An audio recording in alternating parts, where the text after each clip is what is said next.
Regresamos en esta transmisión en vivo, en este enlace que sostenemos con Eduardo Rodríguez Belcé, que es, como digo, un importante abogado, distinguido abogado boliviano, que en su momento, bueno, pues le tocó conducir una situación crítica en su país y, bueno, pues fue designado como presidente de Bolivia.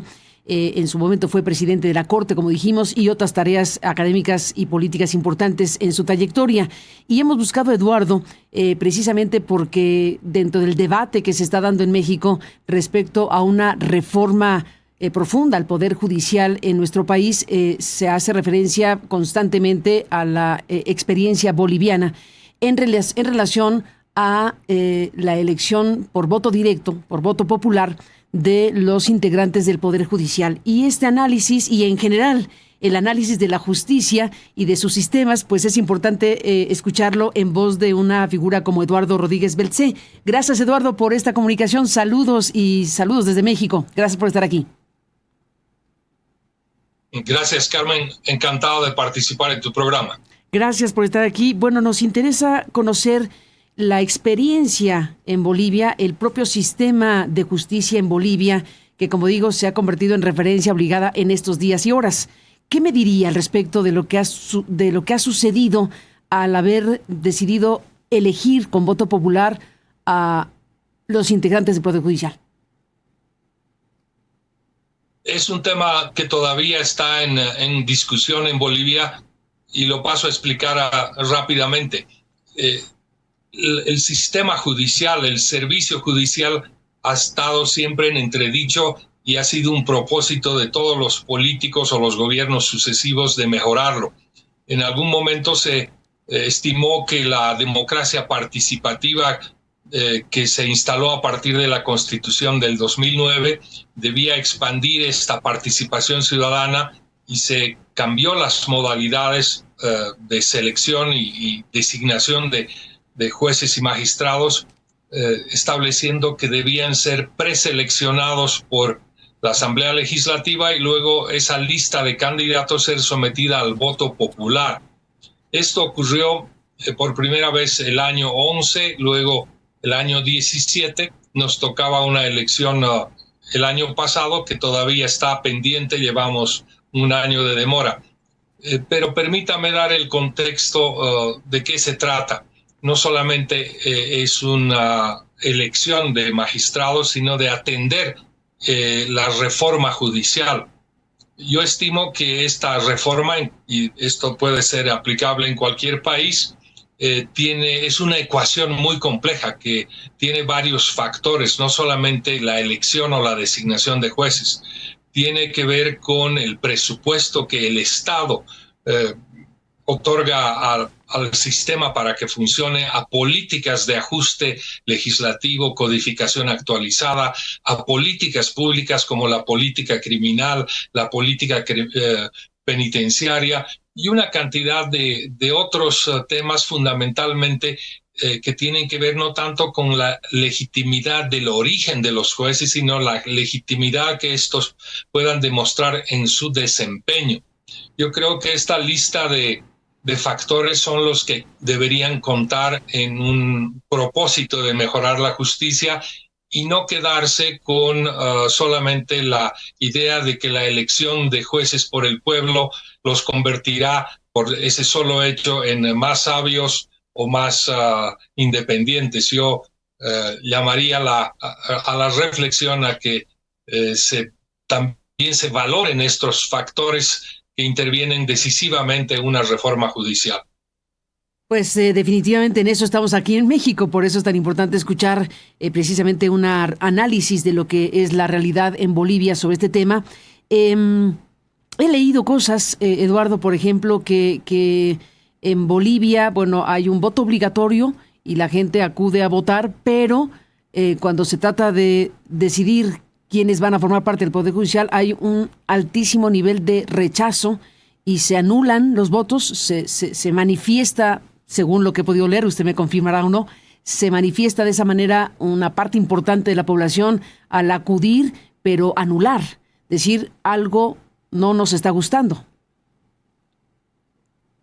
Así es, las dos experiencias sucesivas de votación popular reflejaron que en ambos casos más de 2/3 de los votantes que deben acudir obligatoriamente votaron o en blanco o anularon su voto. 2/3. Y la explicación es... Perdón, Eduardo, Sí, deje subrayar, 2/3 de los votantes que obligadamente fueron a las urnas. La primera ocasión fue el 59% del voto blanco o nulo y la segunda se incrementó a 64 o 65%. Entonces yo diría que en promedio hay 2/3 de los votantes votan en blanco o nulo. Y la explicación es interesante porque si bien puede sonar muy democrático que sean los ciudadanos que elijan a los jueces, en rigor el ciudadano acude a votar por una simpatía a una ideología que está representada por un candidato a presidente, senador o diputado. Sin embargo, el ciudadano se pone en una tesitura muy difícil cuando tiene que elegir a abogados que optan por llegar a la magistratura, pero no los conocen, no pueden ellos trabajar en campañas políticas como lo hace un candidato a la presidencia o a una diputación. Entonces el ciudadano no tiene esa capacidad de conocimiento y menos una capacidad para asumir una responsabilidad de que ese ciudadano se convierta en juez. Es más bien una tarea que, si bien es ineludiblemente política, debería marginar de la manera más efectiva posible la participación partidaria, político-partidaria. Una de las otras razones por las cuales los ciudadanos optaron por votar en blanco o nulo fue porque en el proceso de preselección la mayoría del partido gobernante tenía 2/3, entonces empaquetó, si se quiere usar el término, o aprobó listas de gente afín política partidariamente a ese partido, y la gente obviamente se dio cuenta que estaba eligiendo candidatos políticamente comprometidos. De manera que hay múltiples razones para recomendar que la elección de jueces o magistrados se conduzca más que por una elección popular, por potencialmente legislativo a partir de nominaciones meritocráticas con la menor participación partidaria posible. Esa es la experiencia en Bolivia. Si se consulta a la gente, posiblemente responderá en la misma forma que vota. No conoce a los candidatos o no tiene el afán de consolidar su posición en la magistratura porque tienen un notable respaldo político, y en su desempeño en estos últimos 14, 15 años han reflejado precisamente eso, decisiones muy favorables al partido de gobierno. Pues ese es el tema que en México también está pues en el horizonte, porque tenemos perfilándose, como dijimos hace unos minutos, ya una mayoría calificada muy sobrada para el partido oficialista, prácticamente muy cerca de que tenga una mayoría calificada en el Senado y una fuerza pues enorme en materia de representación popular. Y bueno, pues efectivamente aquí estamos frente a esta circunstancia de qué vendría en México si finalmente se procesa y se aprueba la reforma propuesta por el actual presidente de México el pasado 5 de febrero, en los términos en las que está. Y uno de los elementos, no el único, pero uno de los elementos es precisamente la votación directa de magistrados, ministros y jueces. Dice usted que dentro del esquema boliviano, Eduardo, está esta figura de preselección desde la Asamblea como una parte de este proceso. Y bueno, si está dominada la Asamblea por un partido político, el tema es si hay o no alguna posibilidad, déjeme explorar, de que la idoneidad de los candidatos o candidatas a ocupar espacios en el Poder Judicial pueda garantizarse independientemente de la dominancia política de alguien en el Congreso. Si se establecen reglas del juego claras, ¿piensa que es salvable la votación de integrantes del Poder Judicial si se establece legalmente los criterios de idoneidad con mucho rigor para que entonces lo que de ahí surja sea elegible realmente para tener independencia, empezando del poder de quien lo nombró? Esa opción no funcionó en Bolivia. Está claro que las dos experiencias previas revelaron que el partido dominante preseleccionó con criterios partidarios a esos candidatos y no precisamente por sus méritos. El año pasado debíamos volver a preseleccionar y votar, pero la pugna por elegir a esos candidatos por 2/3 de votos se tornó tan notable que hasta hoy, un año después, estamos con una asamblea que no los elige y se presenta una verdadera crisis democrática de Estado porque el proceso ha puesto en vilo la vigencia de ciertos derechos ciudadanos que candidatean, de los ciudadanos de contar con servicios judiciales independientes y de conformar, aún por elección, el sistema judicial.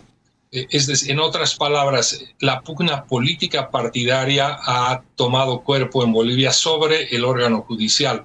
Pero respondiendo a la pregunta, yo desestimaría la posibilidad de que el voto popular, por lo que hemos comentado, por la incapacidad o la dificultad del ciudadano de conocer múltiples candidaturas y no tener la habilidad profesional de juzgarlos, vaya a mejorar un resultado. Yo me he inclinado siempre por desestimar esa opción. Lo hice en su tiempo cuando la Asamblea Constituyente debatía esta posibilidad y en el tiempo en Bolivia se ha confirmado que fue una decisión desafortunada que posiblemente va a volverse a debatir para revertirla. Yo creo que en la historia hay que ver que en algún momento, incluso en la Revolución Francesa, se pensó en esta posibilidad, pero nunca tuvo éxito ni en ese entonces ni en otros países que intentaron hacerlo. Déjeme detener de nuevo lo que nos está mencionando sobre lo que pasa actualmente. ¿Cuál es la circunstancia, déjeme entender bien, en este momento, de tal suerte que no ha sucedido lo que la ley establece, que se voten en este momento a los integrantes del Poder Judicial? ¿Qué tipo de circunstancia hay en la Asamblea que no sucede lo que dice la ley que debe suceder y por lo tanto está esta crisis de vacío, digámoslo así, de representación judicial en ese sentido? Sí, la Constitución establece que cada 6 años los bolivianos debemos acudir a las urnas para renovar a las altas cortes, el Tribunal Constitucional, el Tribunal Supremo, el Tribunal Agroambiental y el Consejo de la Judicatura. Este debería ser un proceso rutinario que comprende una preselección a través de un procedimiento legislativo y luego se somete a las urnas.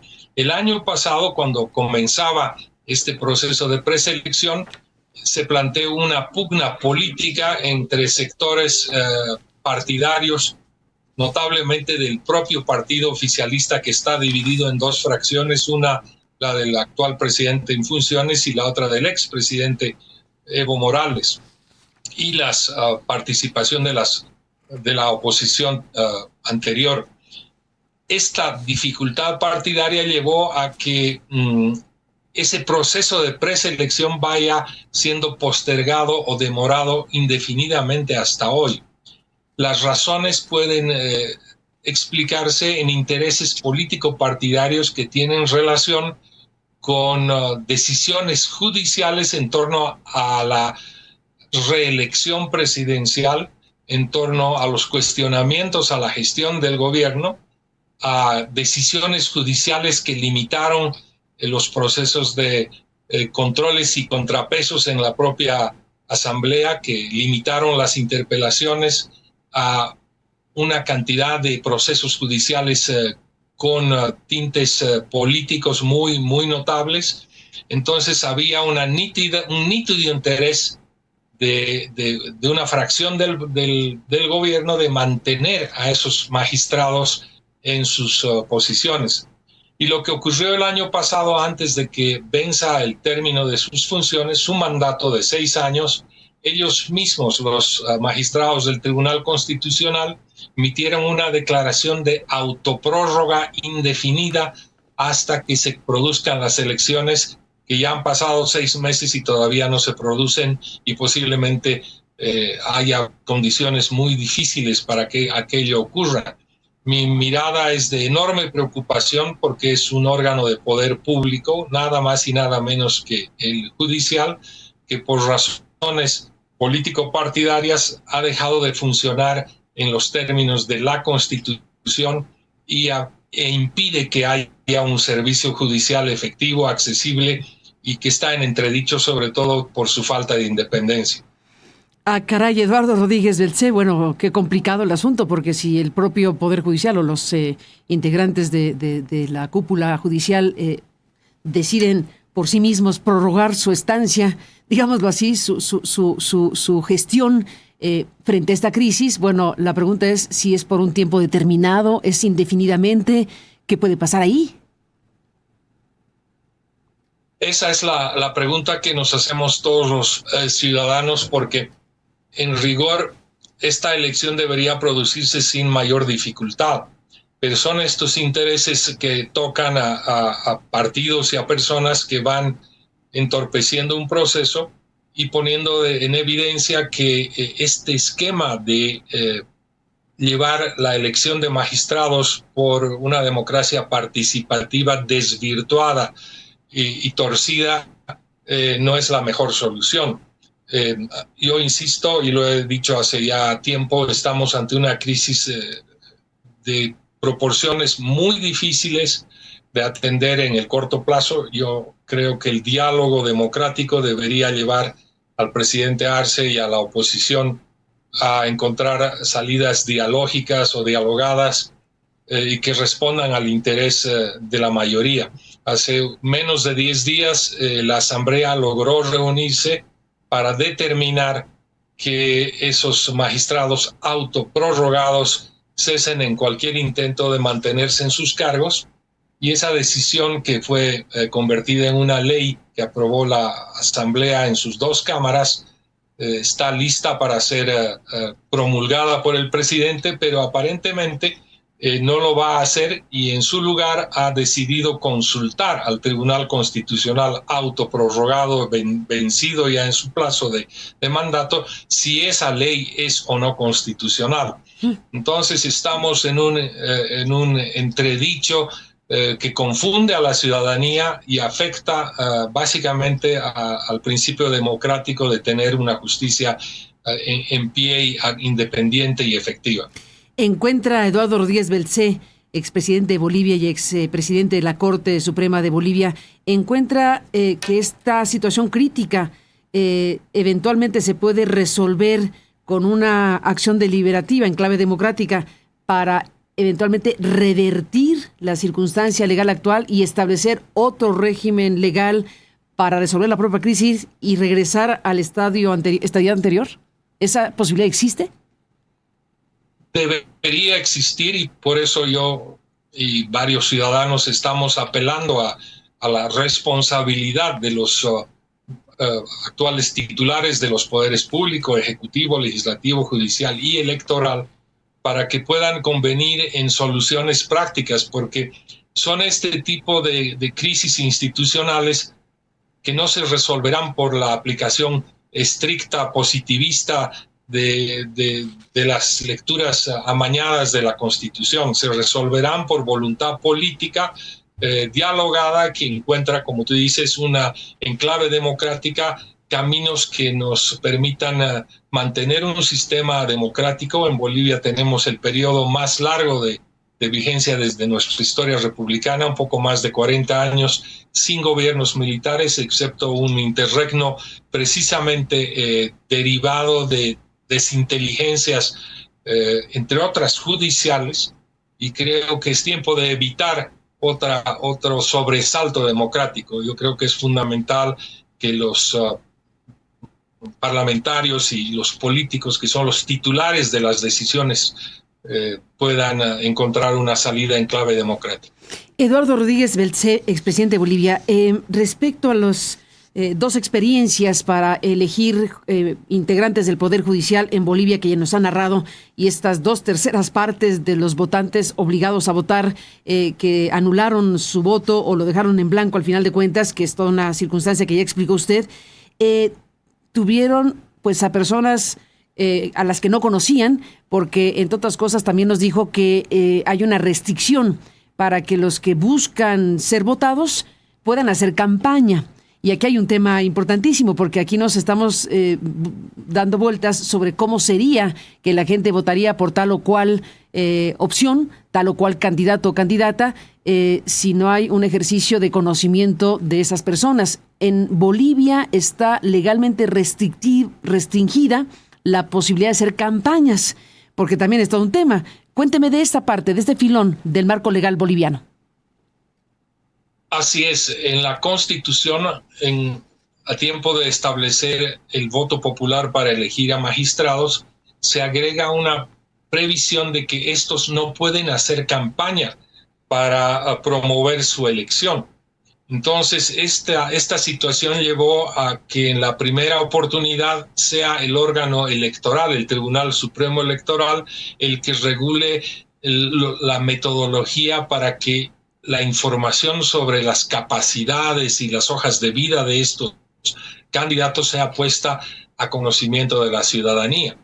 Pero estamos hablando de docenas de candidatos para 26 cargos. Posiblemente, yo recuerdo, creo que eran más de 100 candidatos habilitados, de los cuales los ciudadanos debían escoger y obviamente leer o tener conocimiento de tal número de candidatos se convertía en una tarea muy poco práctica, sino imposible. Yo creo que parte de la reacción ciudadana obedecía en alguna medida a esa protesta, decir, ¿por qué yo tengo que escoger si no he tenido capacidad ni de oírlo, ni de tener acceso a los méritos o deméritos que pudo haber tenido esta persona? De manera que ese acto electoral al cual se enfrentaba el ciudadano era muy complejo. Se enfrentaba a una papeleta que era casi del tamaño de media sábana y tenía que encontrar a candidatos que nunca había visto, con el agravante de que hay otras complejidades, como por ejemplo aquella de la paridad de género, que exige que haya un número equivalente de candidatas mujeres y en algunos casos, para algunos tribunales, de participación de candidatos indígena originario campesinos. Entonces eso complicaba más aún la calidad del momento del voto.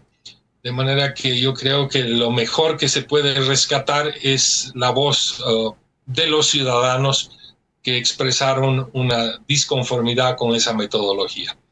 Eduardo Rodríguez Beltzé, en lo que usted y yo estamos conversando en esta transmisión en vivo de forma simultánea, el presidente de México, como usted sabe, tiene una conferencia que cada mañana tiene con los medios de comunicación y justo en este momento el presidente está disertando y explicando las razones por las cuales promueve precisamente esta reforma judicial y cuál es su explicación sobre por qué sí votar a magistrados, ministros y jueces en México. Déjeme recuperar este fragmento porque es parte del debate central y ahora regreso con usted. Esto dice hace unos minutos. Consideramos que si se eligen los jueces, como se hace en Estados Unidos y en otros países,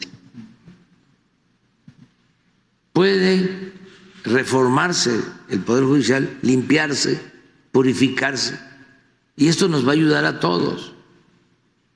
Entonces, no es algo para perjudicar al pueblo, para afectar la vida pública del país, no es concentrar el poder.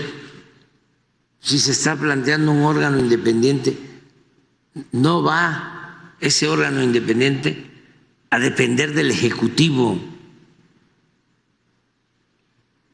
Va a ser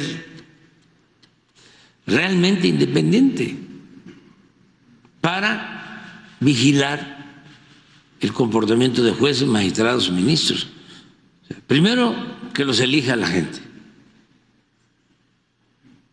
porque es mucho mejor que los elige el pueblo a que se elijan en la cúpula.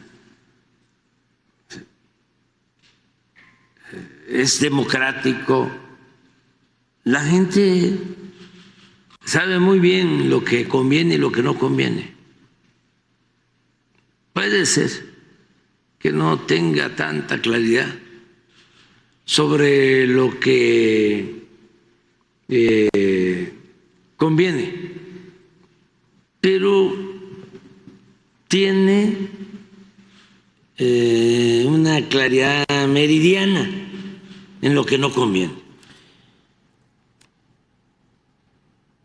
Usted lo sabe perfectamente.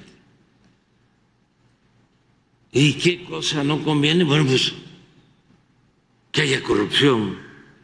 Bueno, pues aquí está el presidente de México, Eduardo Rodríguez Belcé, hace unos minutos hablando de por qué sí elegir a jueces, magistrados y ministros, y bueno, pues toda esta expresión que hace el presidente de la República en México. Y bueno, pues este debate necesario, ¿qué me dice? No, primero agradecerte por compartir esta reflexión. Yo tengo el mayor respeto por las decisiones de otro país y particularmente por aquellas que pueda proponer el presidente de México o su partido, tratarlas en su legislativo. Yo tengo un par de comentarios. La primera es que en otros países no se eligen en las altas cortes por voto popular. En los Estados Unidos solo se eligen en ciertos estados a nivel doméstico o estadual, no es precisamente a nivel federal. Y Bolivia creo que dio un salto enorme para correr esa apuesta. Y yo creo que el propósito del presidente, y creo que de todos los presidentes que conducen nuestros países, es mejorar el sistema judicial. Pero yo quiero relatar que cuando a mí me tocó llegar como ministro, así se llamaba antes, de los magistrados de la Corte Suprema, ya se cambió la modalidad de elección para que no sea solo la cúpula o la mayoría simple de una de las cámaras que elija a esos magistrados. Y en ese entonces, cuando retornó la democracia a Bolivia, se decidió que sea una mayoría de 2/3 del Congreso la que elija a los magistrados. Así me tocó a mí por lo menos llegar a la Corte Suprema. En ese tiempo, recordando las palabras del presidente López Obrador, también se decía que esta nueva modalidad más democrática, no tan concentrada en un solo partido, iba a permitir que los nuevos magistrados así elegidos cambiarían el rumbo de la justicia, que estaba con muchos problemas desde hace décadas. En la experiencia personal como integrante de la Corte Suprema, entramos con esa carga de misión, pero muy rápidamente encontramos de que eso no era suficiente.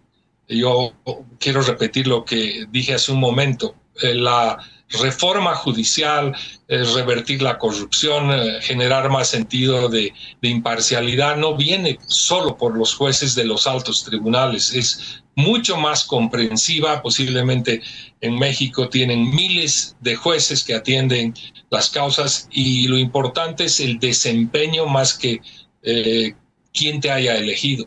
Y en ese desempeño ingresan otros poderes del Estado para contribuir a que la función judicial sea eficaz, eficiente.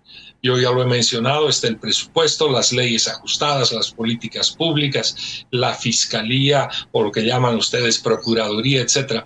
De manera que mi experiencia, con el mayor respeto, es que los jueces nombrados popularmente no cambiaron ni están siendo capaces de cambiar en Bolivia, por lo menos, problemas estructurales que tienen relación con otros temas, y más bien si tienen una injerencia político-partidaria de simpatía en alguna forma de elección, contribuyen a más bien un proceso regresivo de ese propósito. Pues ahí está el análisis compartido en este programa por Eduardo Rodríguez Belcé de la experiencia en Bolivia sobre este tema. Y le aprecio mucho, Eduardo, que nos haya permitido conversar. Le agradezco mucho este tiempo que nos ha concedido y sigamos hablando, si me lo permite. Por lo pronto, gracias por estar aquí esta mañana.